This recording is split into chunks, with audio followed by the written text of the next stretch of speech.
mengganti di waktu kapan? Dalam hadis Abu Hurairah radhiyallahu an, "Man lam yusalli raqatal fajr hatta talus samsu falyusalliha." Siapa orang yang belum melaksanakan 2 rakaat fajar atau 2 rakaat sebelum subuh sampai matahari terbit, maka boleh dia hendaklah dia mengerjakannya. Yang ini yang biasa dilakukan oleh Imam Syafi'i. Pernah suatu saat beliau sakit perut, ya kan ya. Nama manusia kan pernah sakit perut ya Bu ya. Ya, nama manusia siapapun kita pernah merasakan tuh. Lagi tadi biasa aja, pas mau subuh perut sakit, ke kamar mandi. Waktunya udah habis, udah mau qomat, nggak dapat sholat sunnah qobliyah subuh. Terus Imam Syafi'i melaksanakannya, selesai sholat subuh. Tapi niatnya berbeda, qodoan.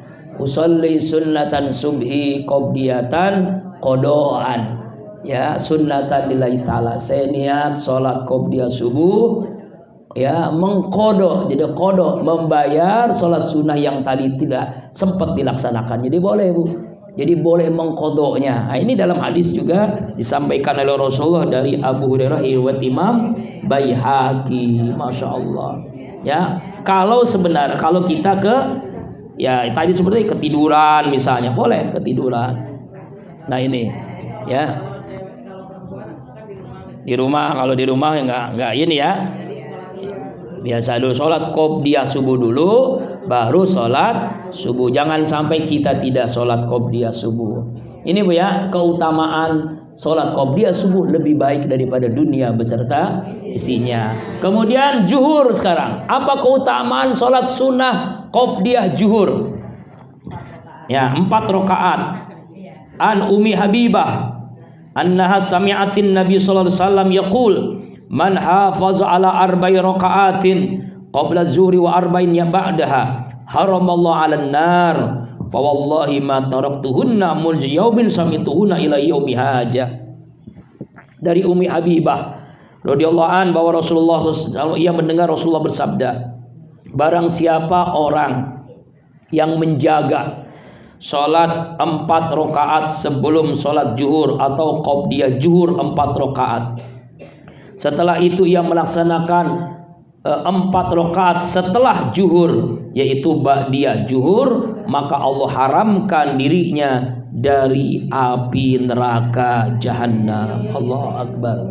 Itu keutamaan tuh. Cuma 4 Bu. 12 ya. Ya Allah, 4 rakaat sebelum zuhur. Setelah itu 4 rakaat zuhur. Setelah itu 4 rakaat sesudah zuhur. Allah haramkan dari api neraka. Masya Allah. Berat. Yang penting ilmunya udah tahu. Iya kan? Saya tanya, ibu mau masuk neraka apa enggak? Caranya 4 rakaat sebelum zuhur dan 4 rakaat sesudah zuhur, begitu. Yang penting ilmunya dulu tahu. Mengenai pengamalannya kan kembali kepada masing-masing ya. Ustadz juga cuma jelasin doang, belum tentu. Berat 4 rakaat mah memang pernah. Tapi memang berat, apalagi kita lagi capek-capeknya. Ya kan? Lagi ngantuk-ngantuknya. Iya. Boleh 1 salam tadi boleh kan? Cuma tidak ada tahiyat awal. Cuma masalahnya ibu inget nggak? Kalau 1 salam 4 rakaat, ayo. Ini tahu nggak caranya? Pertama, maaf ya, saya jadi. Iya, boleh. Kalau saya gini pelanggaran mungkin ya. Ayat pertama saya kasih inna, ayat kedua saya kasih kafirun, ayat ketiga saya kasih anasar ya. Ayat keempat saya kasih kuhu gitu. Jadi boleh, jadi ingat. Atau juga al-hakumut wal asri wailul dengan alam taro, bisa boleh. Itu boleh. Cara supaya kita mengingat setelah Al-Fatihahnya itu kan masing-masing ya. Ya, surah yang kita baca tuh dari atas ke bawah ya Bu, jangan dari bawah ke atas, dari atas ke misalnya al-haqumut takatsur, setelah itu wal asri, yang ketiga wailul, yang keempat alam taro. Nah, kan jadi kan pas tuh. Misal boleh begitu. Ya kan? Boleh. Mengingat doang supaya ini 3 apa 4 gitu ya, 4 apa 3 kan bingung. Kalau pengen 1 salam. kalau nggak biasa akhirnya jadinya kerjaannya ngikutin.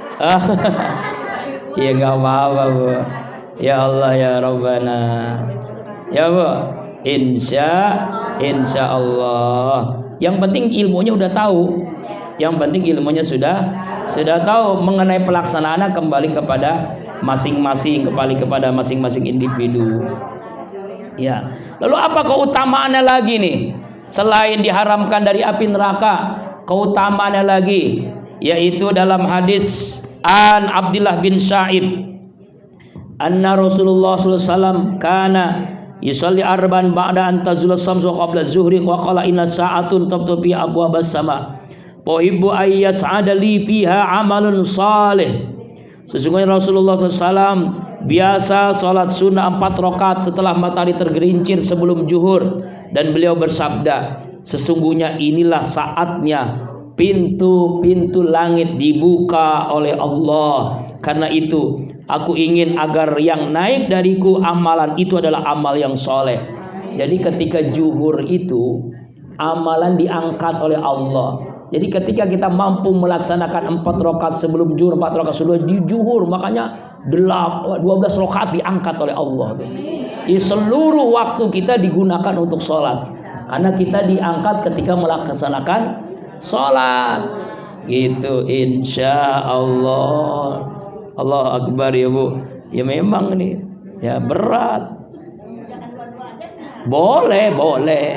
Iya boleh, kan tadi kan tergantung kita mau apa. Mau dapat surga, rumah dalam surga 42. Mau dapat diharamkan api neraka 44. Mau dibukakan pintu langit amalan kita diangkat 44 gitu. Jadi tergantung kita gitu ya.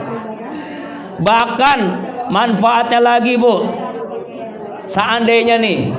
Seandainya ibu tidak sempat semalam tidak sholat tahajud, hebatnya kalau kita mampu melaksanakan sholat 4 rakaat sebelum zuhur, 4 rakaat sesudah zuhur, pahalanya sama dengan sholat tahajud.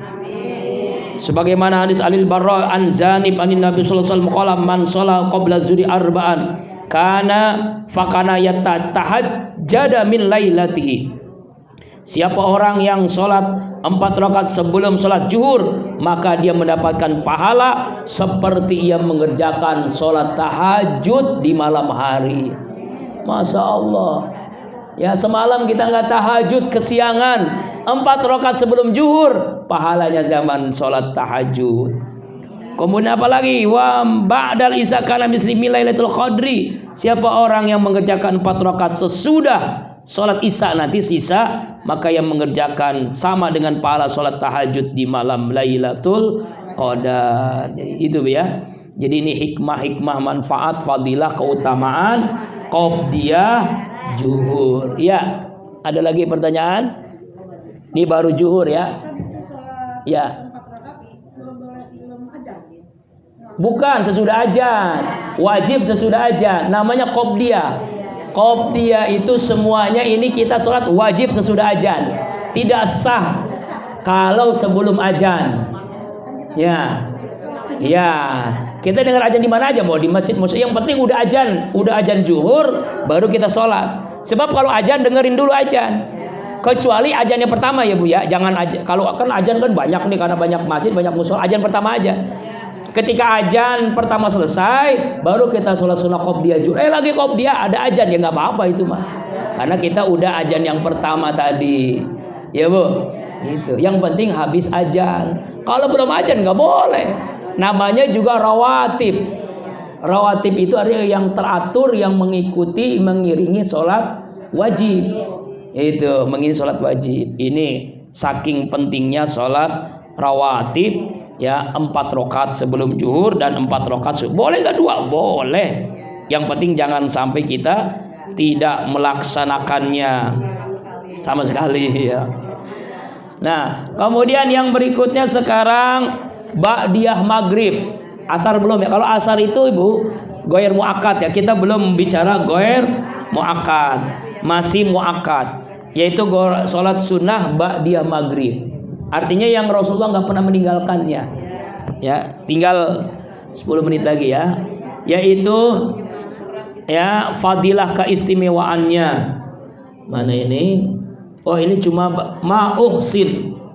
Ma sami'tu Rasulullah sallallahu alaihi wasallam yaqra'u fi raq'ati ba'dal maghrib wa fi raqatil qabla al-fajri qul ya ayyuhal qul wallahu ahad.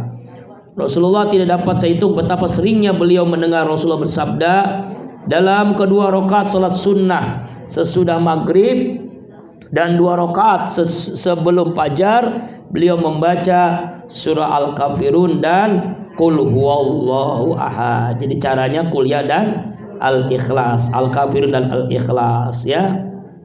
Nah ini ya, falamma ra'ir kau hataini rakaat fi buyutikum, salatlah kalian 2 rakaat sesudah maghrib ini lebih utama di rumah-rumah kalian semua. Jadi salat wajibnya di masjid, salat sunnahnya di rumah, itu utamanya. Tapi kalau tidak ya di masjid tidak masalah ya. Ya Bu ya. Nah, itu cuma pelaksanaan caranya saja, tidak ada keutamaan sama dengan tadi ya, sama dengan 12 rakaat dibangunkan rumah ya. Kemudian langsung kepada Isya, yaitu Ba'diyah Isya. Kok Ustaz belum jelasin Qobdiyah? Ini masih muakkad ya Bu ya.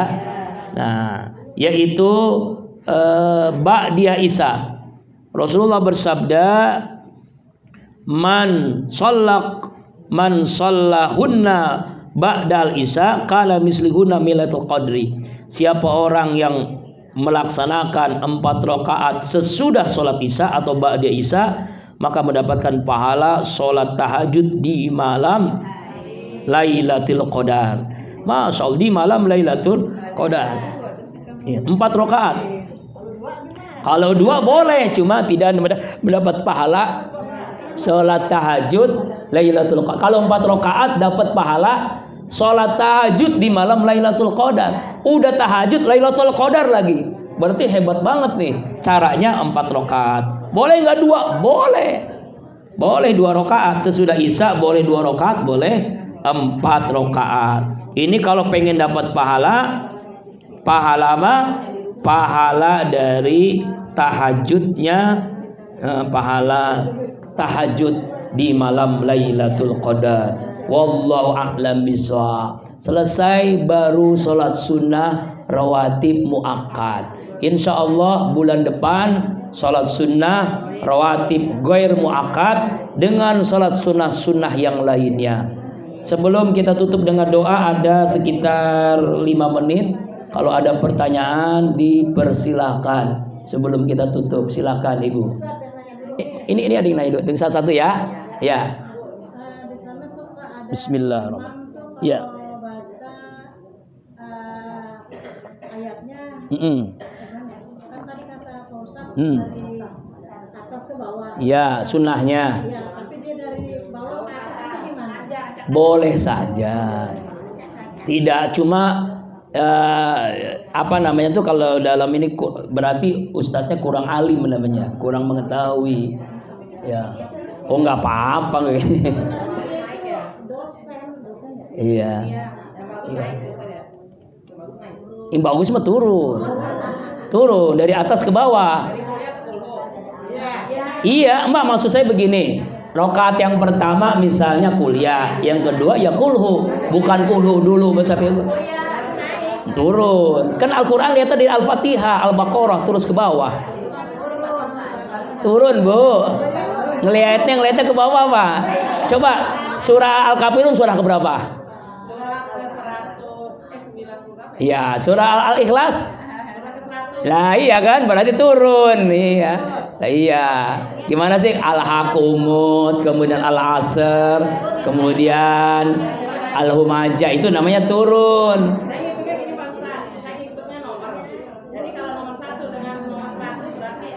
Bukan.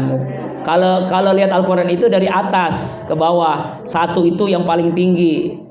Al-Fatihah, kedua Al-Baqarah, ketiga terus sampai 114 surat. Begitu maksudnya ya. Misalnya ada yang begitu boleh enggak? Tidak apa-apa. Cuma lebih tidak mendapatkan keutamaan. Tidak diajarkan, tidak sunnah. Ya. Ya. Yang dia baca rakaat pertama itu misalnya aku binas, terus rakaat yang kedua dia baca Inna Anzal kayak gitu. Iya. Acak-acakan begitu ya, iya. Iya, itu ya berarti itu ya. Sebenarnya boleh sah ya Bu ya, sekali lagi sah. Secara fikih sah, tapi tidak mendapatkan keutamaan sunnah Rasulullah. Rasulullah itu mengajarkan kalau sholat wajib atau sholat sunnah itu bacaannya itu berurutan dari atas ke bawah, dari Al-Fatihah, Al-Baqarah terus sampai ke An-Nas. Yang terakhir kan surah An-Nas, surah yang ke-114 begitu ya. Silakan Ibu tadi tanya Ibu ya. Nih ya. Boleh sebelum azan subuh. Yang penting misalnya begini, habis sholli sunatan tahajud rakaatin, habis Allahu Akbar ada azan, teruskan tahajud, dapat pahala tahajud. Begitu. Apalagi artinya logikanya apalagi sebelum azan.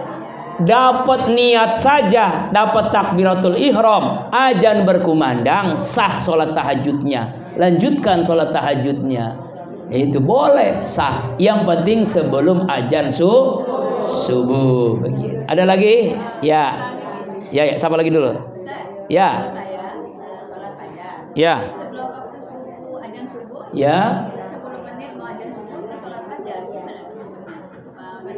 Sholat sunnah fajar itu sebelum qomat, setelah azan.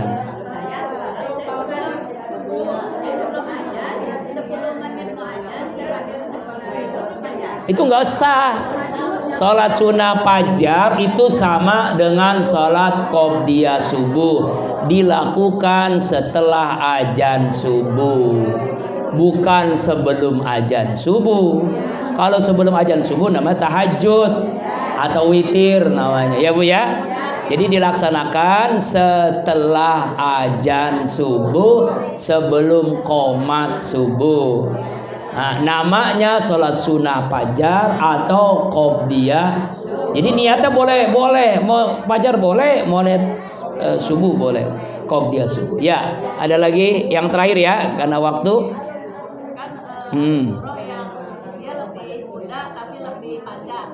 Ya. Misalnya kayak surah A'la tuh. Ya. Yang misalnya kayak waktu ini kan ada di atasan surah Atin. Ya. Ya kan dia lebih pendek tuh. Ya. Bagaimana misalnya kita pengen nyusul, sedangkan ada saya dengar. Ya. Jadi surah yang panjang itu bacanya di rakaat pertama, yang pendek bacanya di surah yang kedua.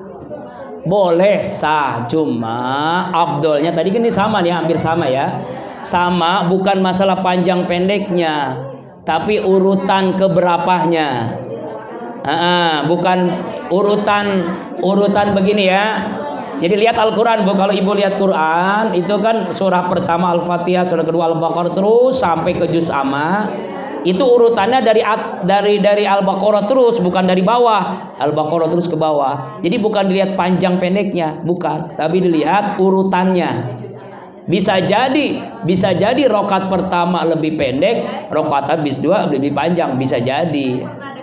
Ya. Bukan lebih panjang sebenarnya. Yang utama itu yang urutan mushaf Utsmani. Ya, demikian ya Bu ya. Insyaallah kita lanjutkan bulan depan tentang sholat sunnah rawatib, ghair muakkad dan sholat sunnah yang lainnya. Mudah-mudahan kita dapat melaksanakannya dan mendapatkan ilmu yang manfaat dunia akhirat. Al-Fatihah. A'udzubillahi minasyaitonirrajim. Bismillahirrahmanirrahim. Alhamdulillahirabbil alamin, arrahmanirrahim, maliki yaumiddin.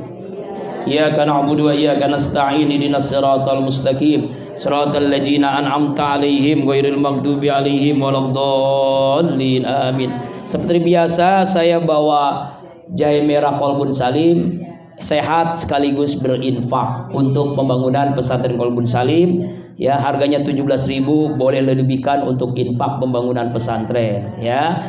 Mari kita tutup dengan doa. Yang mau silakan hubungi Ibu ya. Astagfirullahalazim. Allahumma shalli ala sayyidina Muhammadin fil awwalin, sallim ala sayyidina Muhammadin fil akhirin, dallan kulli sahabati rasulillah ajma'in. A'udzubillahi minasyaitonir rajim. Bismillahirrahmanirrahim. Alhamdulillahirabbil alamin. Hamdan naimin, hamdan syakirin, hamdan ni'amahu wa yukafi mazidah. ya Rabbana lakal hamdu kama yanbaghi li jalalikal karimi wa azimi sultanik. Allahumma salli ala sayyidina Muhammad wa ala ali sayyidina Muhammad. Ya Allah, ampuni seluruh dosa kami, dosa ibu ayah kami, dosa kakek nenek kami, dosa kakak adik kami, dosa suami istri kami, dosa mantu mertua kami, dosa guru-guru kami, dosa anak cucu keturunan kami, seluruh dosa ya Allah. Majelis taklim Al-Qahar ini ya Allah, seluruh dosa ya Allah yang terus memberikan tempat ini ya Allah, Bapak Haji Robert ya Allah, seluruh dosa kaum muslimin muslimat, mukminin mukminat, baik yang hidup apalagi yang telah wafat ya Allah. Ya Rabbana, karuniakan kepada kami akidah yang kuat, ibadah yang khusyuk, hati yang bersih, akhlak yang mulia, ilmu yang bermanfaat, sehat walafiat, rezeki yang halal, berkah dunia akhirat, keluarga yang sakinah, anak cucu keturunan soleh solehah. Mudahkan kami untuk melaksanakan sholat 5 waktu dengan khusyuk ya Allah. Mudahkan kami menambah sholat-sholat sunnah ya Allah yang Engkau sunnahkan, sehingga Engkau menjadikan kami menjadi hambamu yang dicintai olehmu ya Allah. Karuniakan kepada kami ridhamu dengan surgamu. Berikan kepada kami kesempatan bertaubat sebelum kami wafat. Wafatkan semua kami dalam keadaan terbaik, husnul khatimah. Selamatkan saudara-saudara kami yang tertimpa musibah. Selamatkan saudara-saudara kami yang terzalimi. Jadikan esok kami lebih baik daripada hari ini. Kabulkan setiap doa kami. Terima setiap ibadah kami. Sempurnakan ibadah kami. Maafkan kekhilafan, kesalahan dalam ibadah kami. Rabbana atina fid dunya hasanah wa fil akhirati hasanah wa qina azabannar. Wa sallallahu ala sayyidina Muhammad wa ala alihi washabihi ajma'in. Subhana rabbika rabbil izzati amma yasifun. Salamun ala mursalin walhamdulillahi rabbil alamin. Subhanakallahumma wa bihamdika asyhadu an la ilaha illa anta astaghfiruka wa atubu ilaik. Billahi taufiq wal hidayah. Assalamualaikum warahmatullahi wabarakatuh.